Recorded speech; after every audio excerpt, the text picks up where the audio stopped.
Times میں خوش آمدید۔ امید پورٹل پر اوقاف کی جائیداد کے رجسٹریشن کی تاریخ آگے نہ بڑھنے کی وجہ سے دیش بھر کے مسلمانوں کو شدید مشکلات کا سامنا ہے، بے چینی بڑھتی جا رہی ہے۔ اس بیچ اتر پردیش کے مسلمانوں کو بڑی راحت مل گئی ہے، جہاں 6 مہینے کے لیے وقف ٹریبونل نے ڈیٹ کو آگے بڑھا دیا ہے اور اگلے 6 مہینے تک اتر پردیش میں اوقاف کی جو جائیداد ہے اس کا رجسٹریشن ہو سکتا ہے۔ 5 دسمبر 2025 امید پورٹل پر اوقاف کے جائیداد کی رجسٹریشن کی آخری تاریخ تھی۔ 5 دسمبر سے ایک دن پہلے یا اسی دن صبح میں مائنورٹی افیئرز کے منسٹر کرن رجیجو نے میڈیا سے بات چیت کرتے ہوئے کہا تھا کہ سپریم کورٹ نے امید پورٹل پر ڈیٹ آگے بڑھانے سے انکار کر دیا، اس لیے میں بھی آگے نہیں بڑھا سکتا ہوں۔ لیکن جن لوگوں نے لاگ ان آئی ڈی بنا لیا ہے، جو لوگ رجسٹریشن کرا چکے تھے اپنا اور ان کی پراپرٹی کا اندراج نہیں ہو سکا، تو وہ لوگ اگلے 3 مہینہ تک مزید بغیر کسی جرمانہ، پینلٹی اور فیس کے اوقاف کی جائیداد کا رجسٹریشن کروا سکتے ہیں۔ لیکن جن لوگوں نے ابھی تک کوشش ہی نہیں کی، ان کے لیے کوئی اور موقع نہیں ہے، وقف ٹریبونل سے موقع مل سکتا ہے۔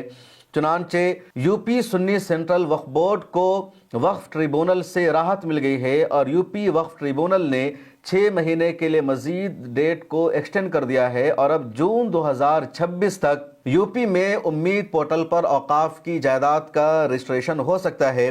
لیکن یہ راحت صرف یو پی وقف بورڈ کو ملی ہے، یو پی کے مسلمانوں کو ملی ہے۔ مدھیہ پردیش، بہار، مہاراشٹر یا دیش بھر کے جو بقیہ اسٹیٹ ہیں، بقیہ صوبے ہیں، وہاں کے لوگوں کو ابھی تک وقف ٹریبونل سے ابھی تک راحت نہیں ملی ہے۔ مدھیہ پردیش میں بھی وقف بورڈ نے وقف ٹریبونل میں جا کر پٹیشن دائر کی ہے، کچھ اسٹیٹ کے وقف بورڈ نے سپریم کورٹ میں پٹیشن دائر کی ہے۔ مطالبہ کیا ہے کہ امید پورٹل کی ڈیٹ کو ایکسٹینڈ کیا جائے تاکہ ہزاروں لاکھوں اوقاف کی جائیداد کا رجسٹریشن ابھی تک باقی ہے، لیکن سپریم کورٹ نے پہلے سے ہی انکار کر دیا تھا۔ دوبارہ پٹیشن دائر کی گئی ہے۔ کیا سپریم کورٹ کا فیصلہ آئے گا؟ آنے والا وقت بتائے گا۔ سنی سینٹرل وقف بورڈ کے چیئرمین ہیں یو پی میں ظفر فاروقی، انہوں نے ای ٹی وی سے بات چیت کرتے ہوئے کہا کہ وقف ٹریبونل نے یو پی میں مزید 6 مہینے تک ڈیٹ کو ایکسٹینڈ کر دیا ہے، اس لیے جون 2026 تک اوقاف کی جائیداد کا رجسٹریشن ہو سکتا ہے۔ انہوں نے یہ بھی بتایا کہ اتر پردیش میں اوقاف کی ٹوٹل جائیداد اور پراپرٹی ہے 1,26,000 اور ابھی تک صرف 76,000 کا ہی رجسٹریشن ہو سکا، اور امید پورٹل نے 12,500 پراپرٹی کو ہی اپروول دیا ہے، منظور کیا ہے، رجسٹریشن کرایا گیا 76,000 کا اور اپروول ملا ہے ان میں سے 12,500 کے ہی، تو بقیہ کو اپروول بھی نہیں مل سکا اور آدھے سے زیادہ کا رجسٹریشن ہونا ابھی باقی ہے۔ پچھلی رپورٹ میں نے بتایا تھا کہ پورے ہندوستان میں تقریباً 9 لاکھ اوقاف کی ٹوٹل جائیداد ہے اور ان میں سے صرف 30% یعنی مان لیجئے 3 لاکھ اوقاف کی جائیداد کا ہی رجسٹریشن ہو سکا ہے۔ اس کے علاوہ 5 لاکھ یا 6 لاکھ اوقاف کی جائیداد ایسی ہیں جن کا رجسٹریشن ابھی بھی باقی ہے، اور اسی وجہ سے مسلمانوں میں پریشانی ہے، مسلمانوں کو ٹینشن ہے۔ جن لوگوں نے امید portal per log in I D بنا رکھا تھا، اب وہی مزید اگلے 3 مہینے تک اوقاف کی جائیداد کا رجسٹریشن کروا سکتے ہیں۔ آل انڈیا مسلم پرسنل لا بورڈ نے مائنورٹی افیئرز کے منسٹر کرن رجیجو سے ملاقات کا وقت مانگا تھا اور خبر کے مطابق ملاقات کا وقت مل چکا ہے۔ یہ ملاقات کے دوران آل انڈیا مسلم پرسنل لا بورڈ کا مطالبہ یہی ہوگا کہ امید پورٹل کی جو ڈیٹ ہے اس کو آگے بڑھایا جائے۔ آل انڈیا ملی کونسل نے بھی ملاقات کے لیے وقت مانگا ہے اور امید ہے کہ اگلے چند دنوں میں آل انڈیا ملی کونسل کے ڈیلیگیشن کو بھی کرن رجیجو سے ملاقات کا وقت ملے اور یہ بھی یہی مطالبہ کریں گے کہ ڈیٹ کو آگے بڑھا دیا جائے۔ اس کے علاوہ امید پورٹل پر رجسٹریشن کے لیے جو شرطیں لگائی گئی ہے، جس طرح لگاتار زیادہ سے زیادہ ڈاکومنٹس مانگا جا رہا ہے، عموماً اوقاف کی جائیداد کے پاس اس طرح کے ڈاکومنٹس نہیں ہیں، اس کی وجہ سے مشکلات کا سامنا کرنا پڑتا ہے، تو شاید کچھ کالم کو کم کیا جائے، ڈاکومنٹس کچھ کم مانگا جائے، اس کا بھی مطالبہ کیا جا سکتا ہے۔ لیکن کرن رجیجو راحت دینے والے ہیں، یہ کہنا مشکل ہے۔ ملی تنظیموں نے بھی شروع میں بائیکاٹ کیا، وقف قانون کی مخالفت کی، سڑکوں پر اتر کر پروٹیسٹ کیا۔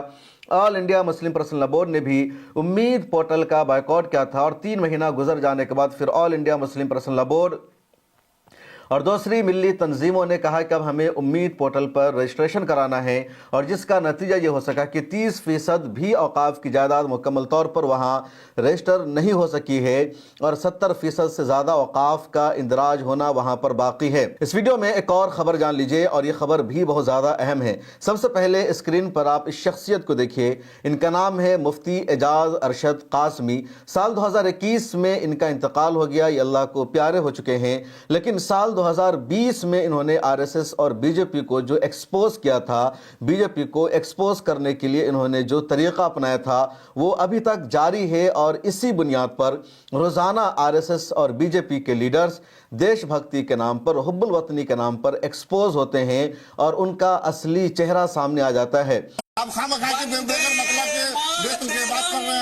سجلام سفلام بندے کہاں چلے گئے؟ یہی ہے، یہ تو توہین کر رہے ہیں آپ، یہ احانت کر رہے ہیں آپ پر، راشٹر ودی کا آپ پر ایکٹ لگے گا ابھی۔ نوین جی میں یہ کہہ رہا ہوں حب الوطنی شرط کے ساتھ نہیں ہو سکتی ہے، آپ اپنی ثابت کیجئے، مولانا مفتی اعجاز قاسمی صاحب اپنی ثابت کریں گے، کوئی نہیں بول رہا نوین جی۔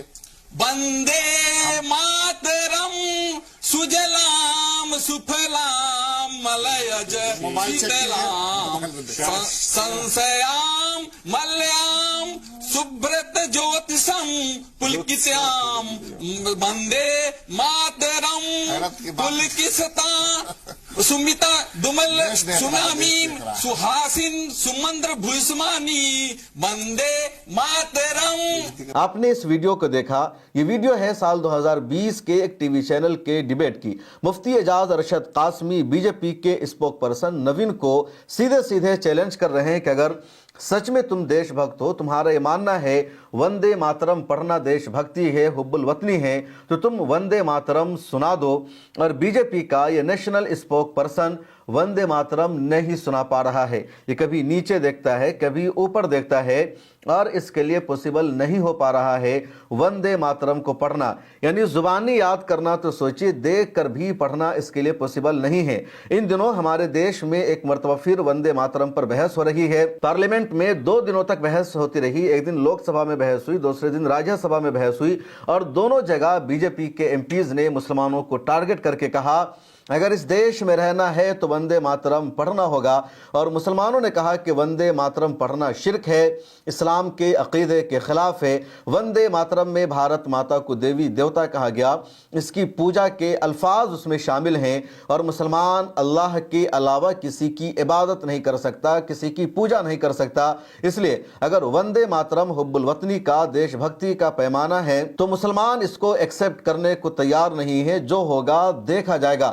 یہی برداشت نہیں ہو سکا، اور یہ بحث پہلی مرتبہ دیش میں نہیں چھڑی ہے، بلکہ آزادی سے پہلے یہ بحث چل رہی ہے، اور اس بحث کو یہاں تک پہنچانے میں کانگریس کا سب سے نمایاں کردار ہے۔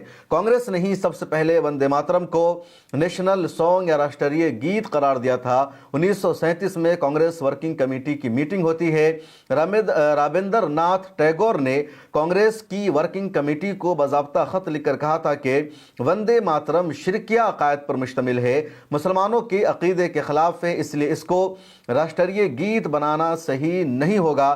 اس کے باوجود کانگریس کی ورکنگ کمیٹی نے وندے ماترم کی شروع کی 2 لائن کو راشٹریہ گیت کا حصہ بنا دیا، اس کو آزادی کا نعرہ بنا دیا۔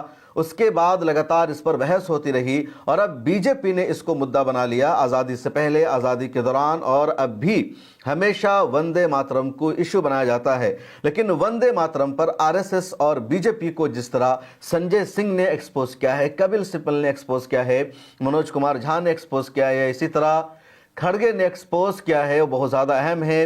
اور یہ جو اسپیچ ہے سنجے سنگھ کی، سننے سے تعلق رکھتی ہے۔ مکمل اسپیچ ملت ٹائمز کی YouTube پر ہی موجود ہے، اسے ضرور دیکھ لیجئے گا۔